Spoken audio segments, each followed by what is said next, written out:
আজকে writers association of Bangladesh ক্যালিফোর্নিয়ার কবিতা ও আবৃত্তির অনুষ্ঠান হচ্ছে লস অ্যাঞ্জেলেসে অনেকদিন পরে। সাহিত্যের যারা সাহিত্যমোদী আছে এদেরকে একটা জায়গায় একটা প্ল্যাটফর্মে দাঁড় করানোর জন্যই আজকের এই অনুষ্ঠান। আমাদের সাথে গানও আছে, এটা আমরা এনজয় করবো আজকে। Thank you. উপস্থিত রয়েছেন ক্যালিফোর্নিয়া ইউনিভার্সিটি অফ লাবার্ড এর dean professor doctor Mahbubul Haque এবং তার সহধর্মিণী মালিকা হক, আপনাদেরকে অভিনন্দন। আজকের এই আবৃত্তির পর্বেই তাদের একটি বিশেষ সঙ্গীতানুষ্ঠান আছে।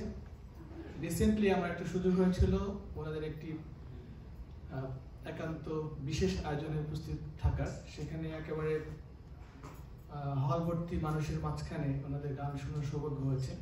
আশা করি আমি যে কথাটি বললাম সেটি আজকে আপনাদের ভালো লাগবে। তো আহ্বান জানাচ্ছি আপনাকে, তার বাতাবরণ। সবাইকে আসসালামু আলাইকুম। আমি আতাউল খান ছোট্ট দুটি কবিতা আবৃত্তি করব। দীর্ঘদিন কবিতা আবৃত্তি করি না, আসলে স্কুল কলেজ জীবনে যখন করেছি চর্চা নিয়ে আসলে এনিওয়ে আমি চেষ্টা করছি ছোট্ট দুটি কবিতা।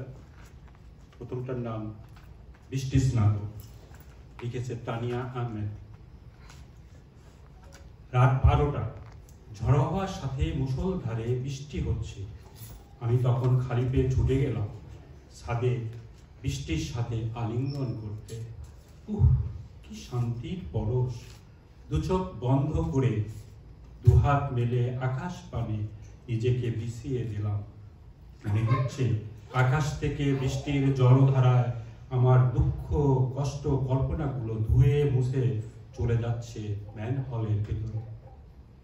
কষ্টগুলো ম্যানহলের ভিতরেই চলে যায়, যেন আর কাউকে স্পর্শ করতে না পারে। এই কষ্টগুলো আমাকে প্রতিনিয়ত তার কটাক্ষ অনল দহনে জর্জরিত করত। নিজেকে খুব হালকা লাগছে। আমার এক একটা কষ্টের ভার পানি আমাকে কুচো করে দিয়েছে। বৃষ্টি আমাকে জড়িয়ে ধরেছে, আকাশ আমাকে ঠাঁই দিয়েছে, ভালোবাসা আমাকে অবহেলা দিয়েছে, জীবন আমাকে অভিজ্ঞতা দিয়েছে, সময় আমাকে শিখিয়েছে বেঁচে থাকার দারুণ মন্ত্র। একই লেখিকা, রং বদল, তানিয়া আহমেদ। আমি দেখেছি খুব কাছে থেকে মানুষের মন বদল। আমি দেখেছি চোখের পলকে হয়ে যাওয়া মানুষের দৃষ্টি বদল। আমি দেখেছি অতি নিবিড়ে হয়ে যাওয়া মানুষের হাত বদল। আমি দেখেছি অভিনয়ের সাথে হয়ে যাওয়া মানুষের সম্পর্কের রথ বদল। আমি দেখেছি ক্ষণিকের হয়ে যাওয়া মানুষের স্থান বদল। আমি দেখেছি মুহূর্তে হয়ে যাওয়া মানুষের কথার বদল। আমি দেখেছি জীবন থেকে জীবনের বদল। আমি দেখেছি আমি বিহীন তোমার বদল। আমি দেখেছি মানুষ থেকে মানুষের রং বদল। ধন্যবাদ। সকলে পরিচিত, একাধারে আমাদের উইলশায়ার নেইবারহুড কাউন্সিলের ভাইস প্রেসিডেন্ট এবং নির্বাচিত হয়ে ভাইস প্রেসিডেন্ট হয়েছেন। একই সঙ্গে তিনি অভিনয় করেন, অভিনেত্রী, গীতিকার, সঙ্গীত পরিচালক, অনেক কিছু, অনেক অনেক। আজকে অবশ্য হ্যাঁ নাচেন হয়তো বাসায় দেখি না, কিন্তু আমরা মঞ্চে দেখিনি। যাই হোক, এনিওয়ে আমি তাকে আহ্বান জানাচ্ছি আজকে কবিতা আবৃত্তি করার জন্য। প্লিজ। Thank you. নাম সাজিয়া হক মিমি। শুভ সন্ধ্যা। আজকের কবিতা এবং আবৃত্তি সন্ধ্যায় আপনাদের সবাইকে অনেক অনেক শুভেচ্ছা জানাচ্ছি। আমি সাজিয়া হক মিমি। আমি ধন্যবাদ জানাতে চাই আজকের এই আয়োজন যারা করেছেন, কাজী মশরুল হুদা এবং আমাদের সাথে আছেন লস্কর আল মামুন ভাই। চমৎকার একটি আয়োজন। আমরা সচরাচর যেসব আয়োজনগুলো দেখি তার থেকে একটু ভিন্ন, কারণ কবিতা শুনতে হলে বুঝতে হলে কিন্তু আপনার একটা হৃদয় লাগে। সেই হৃদয় স্পর্শ করতে যারা জানেন তারাই কিন্তু এইসব অনুষ্ঠানে আসেন। কবি বলেছিলেন, বাঁচিতে চাহি না আমি প্রেমহীন জীবনে হাজার বছর। যুগে যুগে কালে কালে কিছু কবিতা আমাদের হৃদয়কে স্পর্শ করে, আনন্দকে দোলা দেয়। আজকে তেমনি কবিতার অনুষ্ঠানে আমি একটি কবিতা আপনাদের পড়ে শোনাচ্ছি।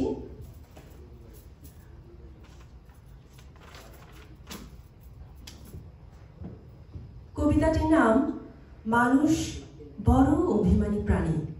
কবিতাটি লিখেছেন সাদাত হোসেন। হৃদয় স্পর্শ করা একটি কবিতা।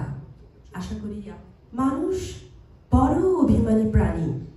সে চায় তার মন খারাপ হলেও প্রিয় মানুষটাকে না বললেও সে বুঝে ফেলুক।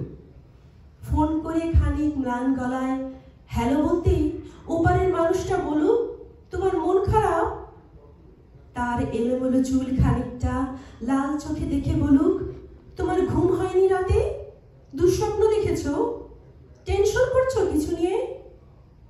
সে চায় মানুষটা বুঝুক কখন শক্ত করে বুকের সাথে চেপে ধরতে হয়, চোখের সামনে আলতো করে হাত ছুঁয়ে বন্ধ করে দিতে হয় চোখের পাতা। সে চায় মানুষটা বুঝুক কখন হাতের উপর হাত রাখতে হয়, ফিসফিসিয়ে বলতে হয় আমি তো আছি, তবে মন খারাপ কেন। সে চায় মাঝরাত্রি যে সে টের পাক পাশের মানুষটা তার মাথার নিচে সরে যাওয়া বালিশটা ঠিক করে দিচ্ছে। শেষ রাতে যখন খানিকটা হিম নামে তখন জড়িয়ে যাচ্ছে ঘুমের চাদর। সে চায় তার জন্য কেউ মাঝরাত্রিরে বাড়ি ফেরার অপেক্ষায় থাকুক, মনে রাখুক তার জন্মদিনের কথা, তার প্রথম দিনের কথা, স্পর্শ অনুভূতির কথা। সে চায় তাকে ছুঁয়ে দেখতে গিয়ে কেউ মিথ্যা অজুহাতে তার কপাল ছুঁয়ে বলুক দেখি দেখি তোমার জ্বর নয় তো।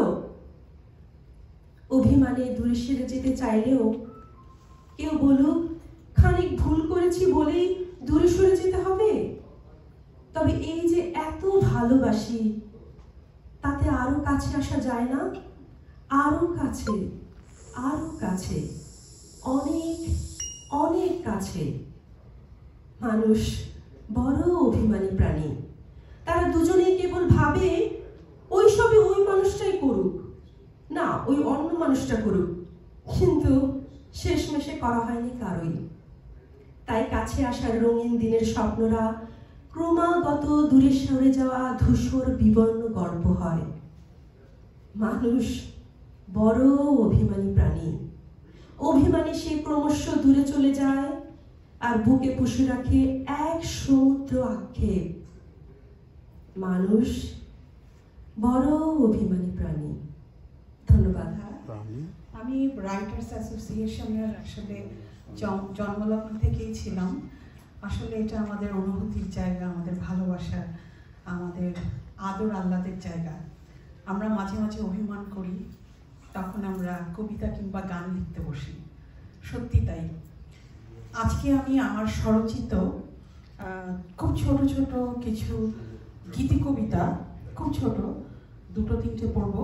এগুলো গানে রূপান্তরিত হয়েছে, একটু ভিন্ন রকম। তো গানগুলো হয়তো কোনো একদিন শোনানো হবে আপনাদের। দুটো গান পাবলিশ হচ্ছে।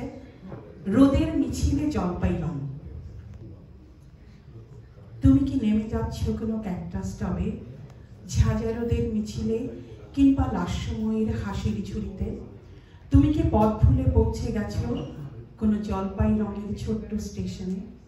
আহা ঠিকানা ঘুরি, রঙিলা ঘোড়ার দুলকি দোল, উড়ে উড়ে শুধু ঘুরপাক, উড়ে উড়ে শুধু ঘুরপাক। উষ্ণ আসর শেষে তুমি কি ফিরে যাচ্ছ দীর্ঘ বাতি ঘরে? সার্চ লাইটের আলোয় আলোয় ক্লান্ত, অথচ কতটা উত্তাল।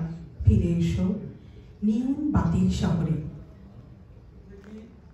আমরা জিজ্ঞেস করেছি আবৃত্তি করতে চান এমন কেউ, তো আবারও বলছি যদি কারো আবৃত্তি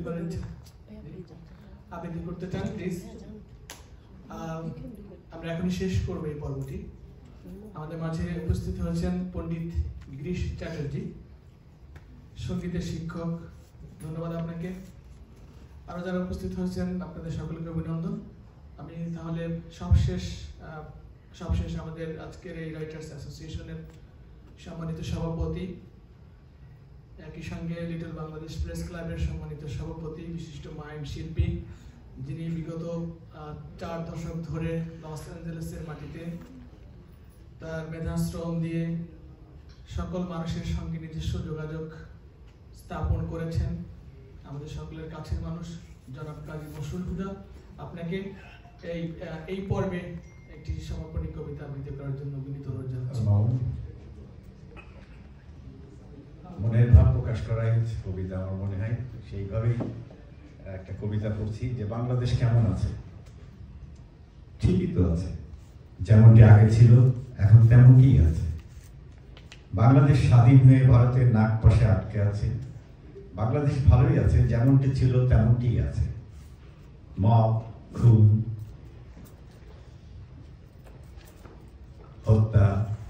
হত্যার মাঝে দেশ এগিয়ে যাচ্ছে। বাংলাদেশ ভালোই চলছে, স্বাধিকার অধিকার ছাড়া সবকিছু ঠিক আছে। দেশ চলছে ম্যাট্রিকুলাস, মব আর দুর্নীতি ভেসে যাচ্ছে, জাতীয় সঙ্গীত মুছে যাচ্ছে, গডফাদার দেশ চালাচ্ছে। এমনি করে দেশ তো বেশ ভালোই চলছে, বাংলাদেশ ভালোই যাচ্ছে। যে যেমন যেমনিভাবে চাচ্ছে ঠিক তেমনিভাবেই চলছে। দেশ তো দেখছি ভালোই চলছে। ধন্যবাদ।